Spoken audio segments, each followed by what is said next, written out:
Welcome to Reasonably Ad Lib. In this show, we de-snob classical music. And take it out of the tuxedo. I'm Kevin. And I'm Carlos.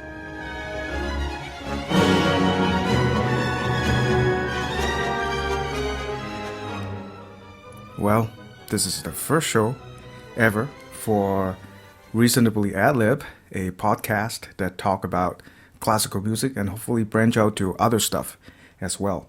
With me today, and probably, hopefully with me every time, is Carlos Alden. And we are in this studio here. Actually, this studio, when I look around, you can't see it, of course, because this is a podcast, or audio podcast. But when I look around, it looks more like a sports talk radio place, because I have jerseys hanging and caps hanging all over the place. I just, my excuse is to dampen the echo in this room that we have. Hey, say something, Carlos. They call it the theater of the mind. And what Kevin is doing is painting a visual image for you, so we are not merely disembodied voices coming at you, but we are in a nice little room, and there are indeed sports shirts, most having to do with the San Francisco Giants. Yeah, and the 49ers. Well, friends who know me know I'm a nutty Giants fans. We're going to have to come back and talk about this connection between being a sports fan and being a classical music aficionado, because I think there are a lot of connections here that are worth exploring, but we'll get into that later. Yeah, I think all the, sports, it's a human endeavor, and music is a human endeavor, and there are underneath, there are a lot of underlying similarities between the two, and I have to work on, how the way I say things. I also think that there are a lot of connections here, because the theme of the show is de-snobbing classical music. Hopefully. And I think there's a lot of snobbery in sports, too. It is. There are, absolutely. And, see, that's another thing I need to watch for, not to say the but especially in baseball, there are certain rules and regulations that people would make fun of you if you don't know. When the pitcher has to pitch out of the stretch. They would make fun of me because I'm not a sports person. Yeah. And I don't know sports rules. I don't know all that's going on in a football game. I know generally it's going on in a baseball game because I kind of grew up with that. But I've never been one to be really enamored of sports and all the rules and regulations and everything that's going on. And I felt that snobbery against me. That's true. And I think that there are a lot of rules and regulations concerning especially classical music. Yeah. And I think that that's part of the snobbery in classical music. Absolutely. Well, in the later show, Carlos probably should tell the story about Game 4 of the 2010 World Series. What happened? If you Google it, that's how Halloween night. And Carlos should tell everybody what happened. But, let's get back to music a little bit. And, well, this is the first ever show, Reasonably Ad Lib. And I think we should talk a little bit about why we're doing this and the genesis of it, I guess. I am a professionally trained and academically trained musician. And Carlos it's from Leonard Bernstein says about Gershwin. He's from the other side of the track. I am from the other side of the track. He is from the other side of the track. I'm a non-classically trained musician, and I've got many feet in many different areas, mostly the folk music community. But I've also got a love of a lot of classical music and a lot of other musical forms, but I'm a working musician. Yeah. I'm out there. I earn part of my income with music. I arrange gigs. I do music productions. I work with a lot of musicians on a lot of different things. So that is the other side of the tracks, as opposed to a classical musician who trains for many years, gets hired by a symphony, goes and shows up and sort of does what they're told to do according to the conductor and the producers and the notes on the paper and the strict rules of the symphony. And it's a very different world musically. So I think there's a lot of opportunity for a lot of cross-fertilization. Yeah, even though the track thing is problematic, because when you put a track in the middle, you're automatically dividing this thing into but that's a totally different discussion, I guess. But which is good, because now we have basically a classically trained guy here and a more folk pop music person here. So we're going to talk about music. Like a lot of other academically trained musicians, we are ridiculously educated. We have to get through. How we get through it is we have to get degrees after degrees, hopefully win an audition and freelance and not do all that. So through all that process, the process of getting degrees, we have to go to a lot of school. We have to spend a lot of time at seminars, graduate seminars especially. And I am not at school anymore and haven't been actually in school for a while. I've been in school for other stuff, but not musicology, and it was a while ago. But I really do miss the discussions, the meaningful discussions in musicology seminars. And I have this thought for the longest time that the discussions we have in these seminars, if we package it correctly, if we talk about it without somebody breaking into Italian or German all the time, then people who are not in music or not working as a musician or have never thought about classical music or being in love with classical music before would be interested in that kind of stuff. So the thought of having something like this, or doing a podcast or doing a show, having discussions on musical topics and other music-related cultural stuff, has been actually in the back of my head for the longest time. And thank whoever they invented the internet, now we have this medium, the podcast medium to play with. So it's hopefully this is coming into some kind of reality that we are doing a radio show or the podcast that hopefully a lot of people would be interested in and listen to us talking about music. Does that make sense, Carlos?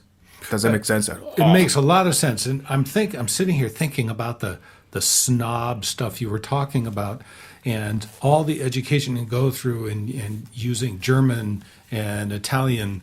And, I think you're right. And, you threw in there this idea that, is this an artificial separation between different musical forms? Is there a track at all when you say the other side of the track? Well, I think that there are a lot of separations among musical genres, and this is one of them. It's just what you pointed out. There's a lot of education involved, a lot of specialized training, a lot of sort of enculturation into you are this kind of person, this is how you think about music. And it is a very educated thing, and it has to do with coming from a certain socioeconomic status. And I think all of that is built in. I think it's it's easier to see, maybe more obvious in classical music, but I think it exists in all forms of music, that there are socioeconomic labels and baggage that goes along with any musical form. I'm thinking about, I play banjo, and just saying the word banjo will conjure up in people's minds this, deliverance and gap-toothed young people sitting on the porch, and not quite having to do with social norms. And I also think of playing heavy rock and roll music, that's got a whole bunch of socioeconomic connotations too. Absolutely. So I think any musical form has all these connotations that are hard to escape because we've grown up with them, and it's the kind of society we live in. But let's get back to classical music for a minute.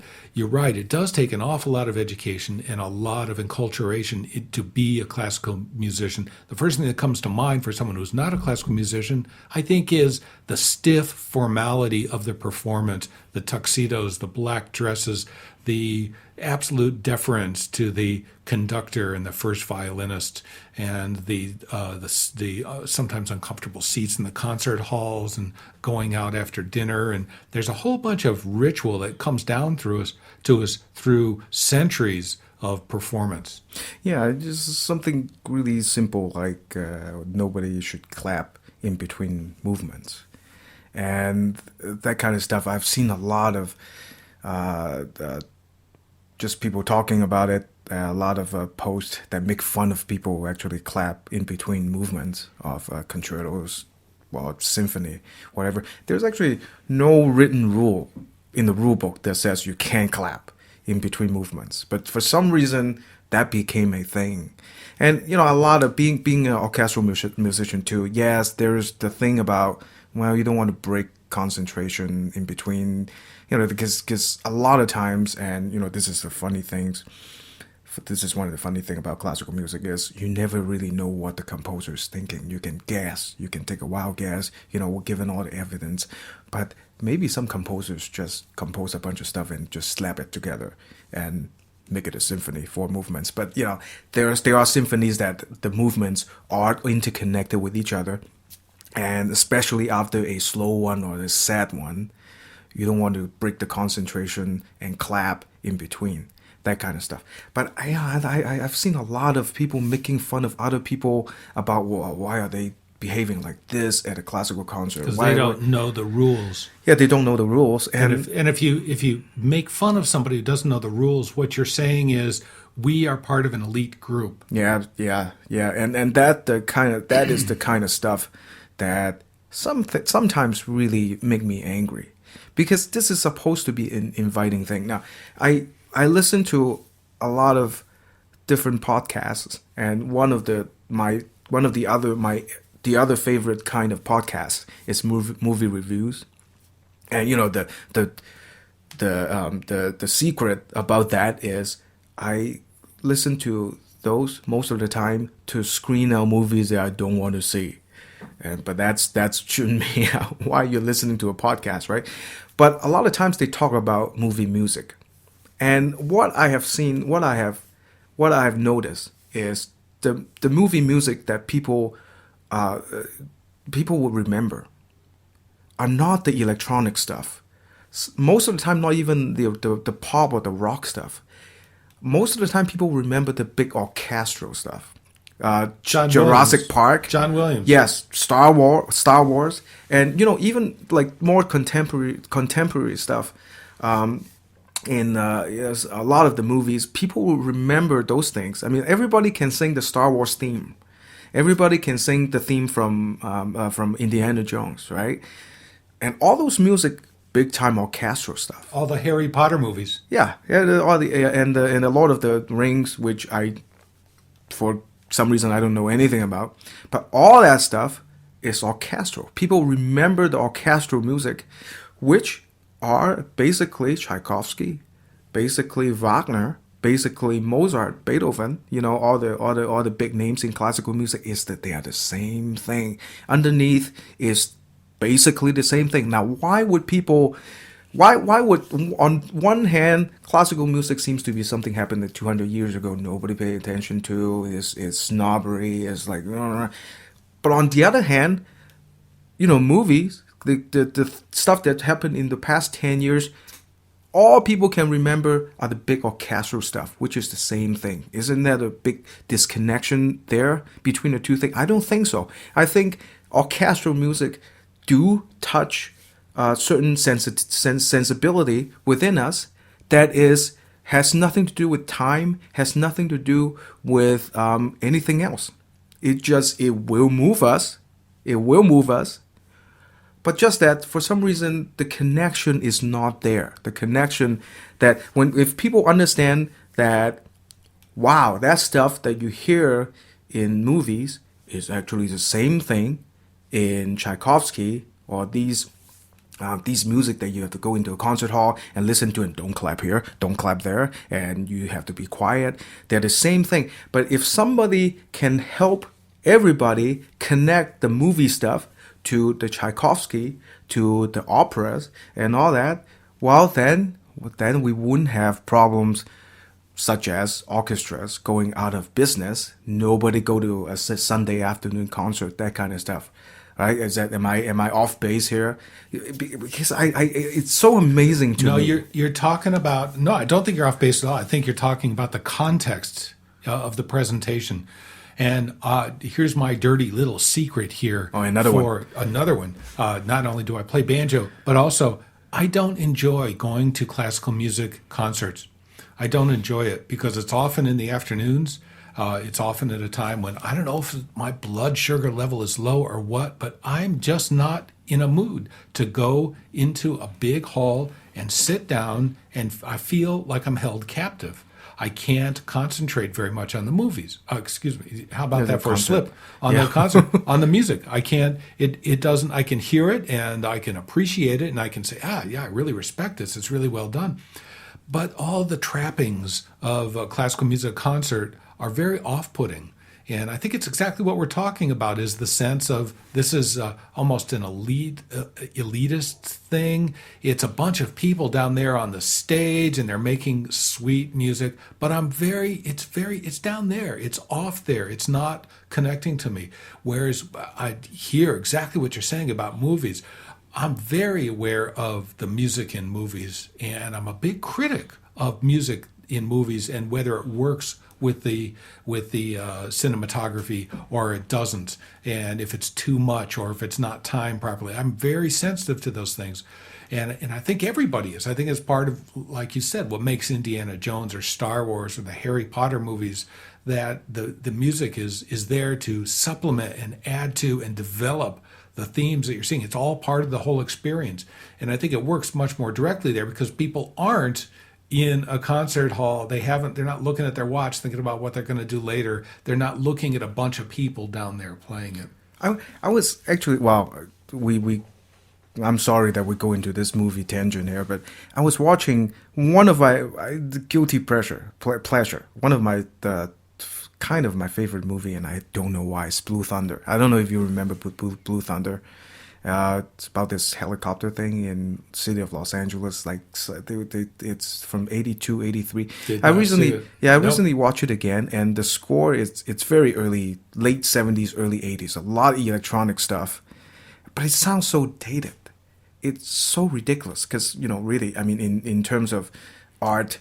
Art age, square wave synthesizer. Absolutely. In terms of yeah. That kind of stuff. Yep. And in terms of art age, 20 years is actually not a long time, right? But that stuff sounds so dated, sounds so 80s to us. But you bring back the orchestral stuff, it's still happening. It's still happening every day. So there must be something working here. And one of my thought is, well, why don't we connect? Help people. Make connections between things, so they don't feel like, classical music. I have to dress up and do all that special stuff before I get it. You're talking about Fantasia. That's exactly absolutely what Disney did. Is they said, let's have the connection. Let's make a connection for the general public. Let's introduce people to these fantastic movie themes, and we'll do it not just by taking it out of the concert hall. We'll talk about what they do, and we will also say, hey, here are our images of what we think is going on to help stimulate your imagination. I think Fantasia did exactly that for a couple of generations of kids. Absolutely. I saw that when I was a kid and blown away. Absolutely. Blown away. Yep. But I think putting imageries, and when I do private teaching, I always ask my students to, when you play a piece of music, yes, the moving parts have to be there, right? That the notes and the rhythm will do it right. But after that, well, if you just play everything correctly, it will just sound like a computer doing things. How do you actually make it into something how do you make it into a piece of communication instead of just a piece of something that a computer can put together? Well, put a movie in your head. Put some colors, put some imageries in your head that will help you realize what this is, and help you to communicate with others. So, sorry about this movie tangent here. But No, it's good because it addresses exactly what we're talking about. And the more you're talking about it, the more I'm thinking of what my problem is, and what I think a lot of people's problem is, sitting in a concert hall setting, seeing these people down there. I don't feel like they're trying to communicate anything. I feel like they're just playing the right notes at the right times. Yeah. I mean, the conductor's doing all the emoting with the arm waving and the head thrashing and the hair flying. And that's all good. And I feel the emotion in the music, but I am not getting the sense that these people are there because they're personally invested in the music. And I think that's maybe what is off-putting, what makes it feel like a snob act. Yeah. Is this is something that I'm not connecting to because I don't feel that people are connecting to it. It's very, very abstracted from people. And I think that one way to get people more involved in appreciating classical music is our chamber orchestras, chamber groups, quartets, things like that. Yes. Because you can, first of all, you're oftentimes a little closer. At least closer, yes. Closer. You can see what's going on. You can see when the violin stops and the cello comes in with the theme. Also, you can hear all the parts in an interplay, and the music is a little bit more digestible, a little bit more accessible, rather than an orchestra where you have all the second violins play and all the first violins, then you have, all the then you have all the cellos come in, and rather than sort of a wave, a wash of sound, what it is, you have the individual instruments making individual voices. Yeah. So I think that's a good way for people to be sort of like indoctrinated, ushered into the world of classical music, and orchestral music is simpler themes and things like that. Yeah, it's a very visual thing too. A very visual thing. It's easier to connect with for people that have not gone through the process of learning about classical music. Can I bring in another thing? I'm writing some articles right now, and one of the article I'm going to write about, this is kind of another tangent, but I'm thinking about, there are some, because classical music, it is a little bit different from pop or rock music. In the rock concert, you can scream and yell in the middle of everything. You can do a mash pit. I don't think mash pit is good when you're doing Tchaikovsky, right? That would be kind of funny, wouldn't it? But I don't think that kind of No, it would be fine with Wagner though. That would be insane. Would be, with the mash pit will be on stage. That's right. When Wagner is happening. But there are certain. I see musicians playing Wagner with like dog collars and black leather and heavy boffer boots, things like that. Oh, believe me, when some of the concerts, I really want to hit somebody with a chair. But whoops, that just got out, didn't it? But there are, because how classical music is structured and how it is as an art form, and right now I can't quantify what it is yet, but because of how it is, what classical music, there are certain decorum that you have to, unfortunately, follow when you go to a classical music concert. As in, during a Schubert string quartet, I don't think it's somebody did a nice solo, 8-bar solo. You can't just jump out and say, yeah. I mean, I don't think that's good. So you can't do that. Now, jazz, yes, somebody did a good solo, you clap in anywhere you want. Well, at the right places, right? But classical music, there are, because of how it's structured, because of how a classical concert is, there are things that you really shouldn't be doing. I guess you can, but people will be laughing at you. Yes. So who is going to make the judgment for what you can do and what you can't do? That's an interesting thing that we can talk about in a later show too. So I'm there are some ideas in my head of what we can do or what we shouldn't do. I think you should rewrite all the rules. Let's rewrite it. There's an infield fly rule. You could be King Kevin. Yeah, if you pop up something, if you pop up a note, you have to, everybody's out. That kind of stuff. So yeah, so I guess basically, now before we know it, it's like 25 minutes already, right? So I guess the basic premise of this show is we're going to hopefully share our thoughts with everybody, and hopefully make this classical music thing easier to digest for everybody, and it's fun. The basic thing is fun too. Well, not all classical music is fun, right? Because there are some sad stuff, and I don't think Wozzeck,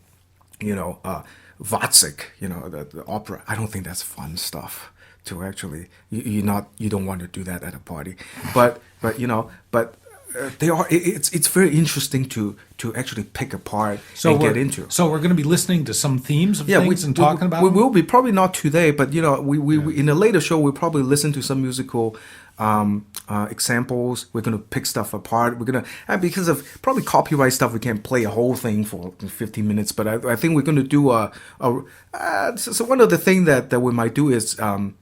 Could be annoying for some people, but we might do a running commentary when the music is happening. I don't know if you know the one of the PDQ Bach thing is they are doing like a sports show. They're doing commentary of when Symphony Number 9 Beethoven is going on. They were like commenting. Python did that too. Yeah, they're commenting on. Oh, he dropped a note. He's going to break a string. Watch out. That kind of stuff. We might do that because they are. It's fun to talk about, and that's the kind of stuff that you don't really get to do at a concert. Running commentary. But sometimes that's fun stuff to do. But it's what people do in their heads. Oh yeah. And it's part of the appreciation of classical music. Yeah. Is being able to interact with it and in your head with what's going on. Absolutely, like stuff like, man, that theme is kind of lame, or that theme is awesome. And here's the thing too.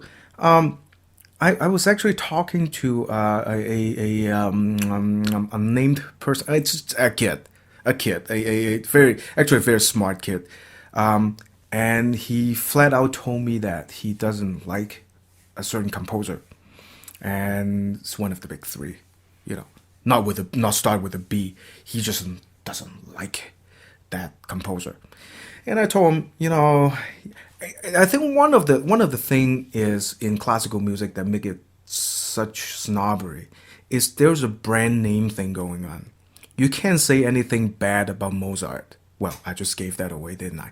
You can't say anything bad about Beethoven. Well, why not? Why not? Beethoven. I think Beethoven's batting average is pretty high. But see, the sports analogies, it's flying all over the place again. But I think there's some stuff Mozart wrote that you can say that's not really top notch. Well, because the thing is, Mozart needs to make a living too, right? So he basically a lot of especially some of the intermezzo and serenades and stuff. He wrote it because some rich dude says, somebody paid him to write some music. Like, hey, I need that. Dude, not everything that these guys write is going to be the ace of the top of the very best. And it is fine to have opinions about stuff. I need 2 hours of people picking apart this prime rib. So I need 2 hours of music. So he just slaps something together. Well, that leads to something, and I know we want to wrap up here, but that leads to something that I have always thought about is not just acceptable to have opinions about music, it's necessary. We have in our culture, in our contemporary 21st century culture, we tend to see music and a lot of the other arts as consumer items. That's done by professionals. And it's very common to hear, if you express an opinion that's not totally on board with how wonderful somebody is, for someone else to say, well, yeah, I'd like to see you do that. That's not the point. Yes. Of course I can't play piano like a whole lot of professional pianists, but that doesn't mean that I'm not allowed to have opinions, and that doesn't mean that it's automatically really good just because somebody else can't do it. Yes. That's a